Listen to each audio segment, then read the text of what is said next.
The War of Resistance against Rome. From commanders with consular power to praetors as provincial governors. When Scipio Africanus returned to Rome after his victory in 206 BC, he recommended that the Roman army should remain in Hispania to prevent a further return of the Carthaginians during the rest of the Second Punic War. He had made alliances with local tribes, and Rome had then had the obligation to protect them. However, these alliances could be weak, and the allies could be untrustworthy and unpredictable, as the rebellion by Inabilis has shown.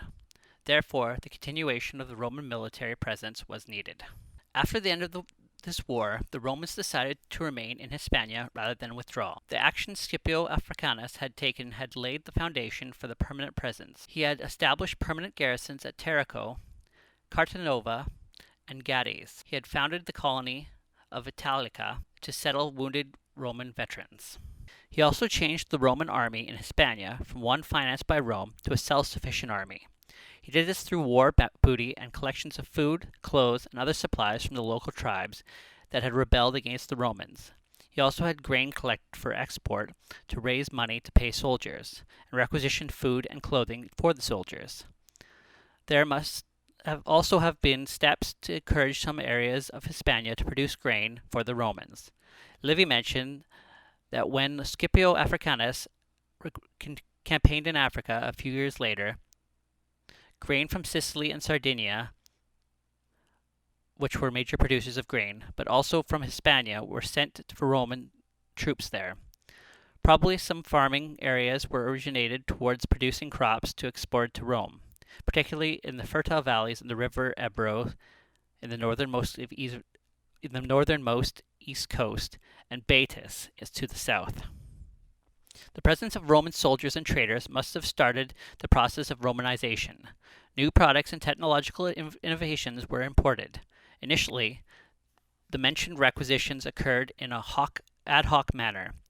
Later, they were extended to all tribes in Roman territory and developed into a form of taxation. The three Scipios who led the Roman campaigns in Hispania had conducted affairs independently for Rome, following exigencies of war. For several years, Rome sent military commanders with the irregular constitutional position to Hispania. When governors obstinately under the supervision of Roman Senate were instituted, the Senate had little control over them due to the great distance. Hispania remained governed largely independently by the men of the spot.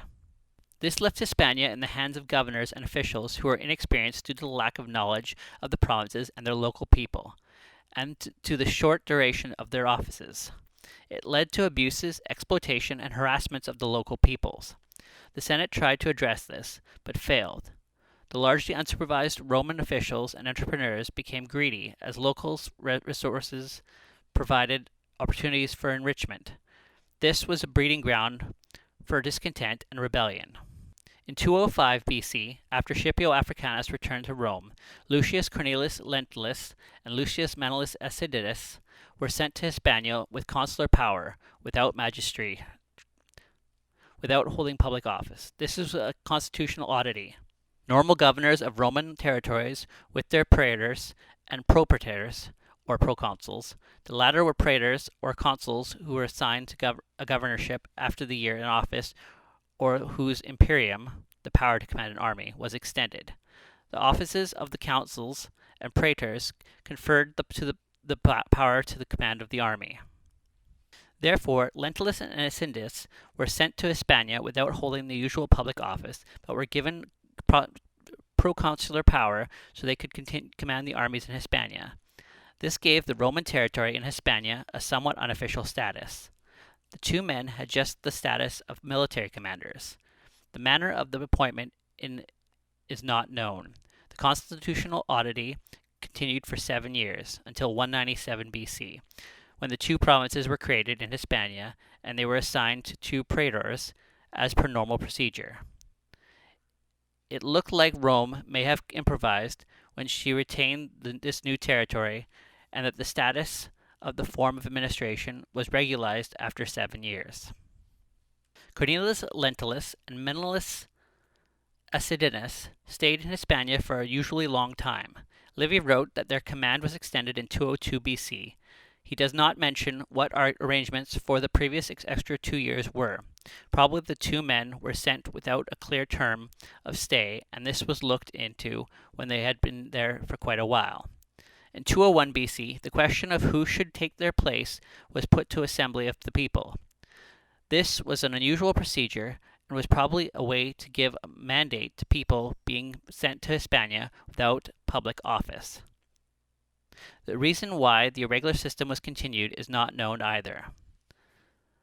They were to be replaced by only one man, who was set to take a legion and 15 cohorts there.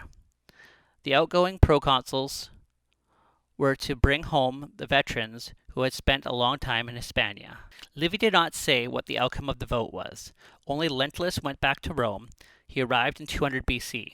In a later passage, Livy wrote that in 200 BC, Gaius Cornelius Cassius was a prorator in Hispania and defeated a hostile force in the territory of Sidetia, and 15,000 of his enemy died. The question of replacement for Acidinus was put to assembly of people in 200 BC. Gnaeus Cornelius Blesso and Lucius Titus Stardendus was chosen and were sent to Hispania in 199 BC. Acidinus returned to Rome in 199. The idea of having only one man in charge in Hispania might have been connected with the fact that Hannibal had been defeated the years before, and with the end of the Second Punic War, there was no need to have mobilization there. The Roman armies, particularly in Italy, and discharged the veterans.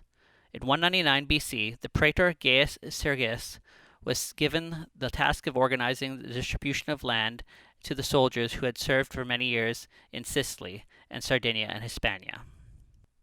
We are not told why the plan to have only one man in charge did not materialize, and why Acidinus stayed behind. Also in 199 BC, the people of the city of Gades in Hispania asked that no prefect should be sent to their town, and this was granted in 206 BC. The Romans had concluded a treaty with Gades, in which was agreed with a Roman centurion was to act as a Roman prefect in the town. In 198 BC, the number of Roman praetors was increased from 4 to 6 because it was decided to create two new provinces, Hispania Creator and Hispania Ulterior. The two capitals were Tarraco and Cordoba. They were to be headed by praetors and praetors for 197 BC. Gaius Sempronius Tutanus and Marcus Helivius were sent to Hispania Cilitor and Ulterior respectively. They were given 8,000 Latin infantry and 400 cavalry each to replace the old soldiers who were sent back home. They were also given the task of defining the border between the two provinces. Trouble developed as there was a large-scale warlike movement. Late in the year, war broke out in Hispania Ulterior.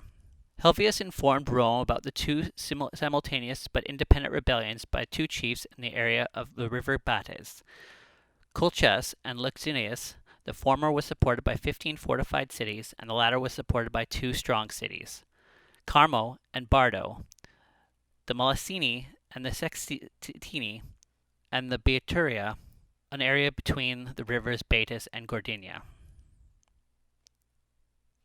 Other peoples had not yet disclosed their intention, but would soon join the revolt. The Senate did not take any immediate action and instead decided to get back to new praetors to ask for instructions after they were elected in the forthcoming elections. At the end of the year, soon after the elections of the new consuls and praetors, news arrived that the army of Gaius Sempronius Tutanus had been routed in Hispania Creator, and that the praetor had been mortally wounded. There is no record of what happened in Hispania Ulterior. In 196 BC, Hispania Ulterior was assigned to Quintus Fabius Buito, and Hispania Creator to Quintus Maginus Termus. They were given 1 legion each and 4,000 infantry and 300 cavalry each from the Latin allies. They had ordered to leave as soon as possible. Quintus Manicius won a battle against the commanders Budres and Besadines, in which 12,000 of the enemy were killed, and Budres was captured. At the same time, Gnaeus Cornelius Blaso and Lucius Stertinus, the two men who were proconsuls in Hispania in 198 BC, returned from Hispania Ulter and Crater respectively. The former was granted an ovation of minor victory celebration and brought large amounts of silver and gold for proceeds for the spoils of war. The latter did not ask for a triumph, gave a large amount of silver from his booty to the treasury, and used the rest of the erect two arches with guided statues. We do not have any details about the military engagements of these two men.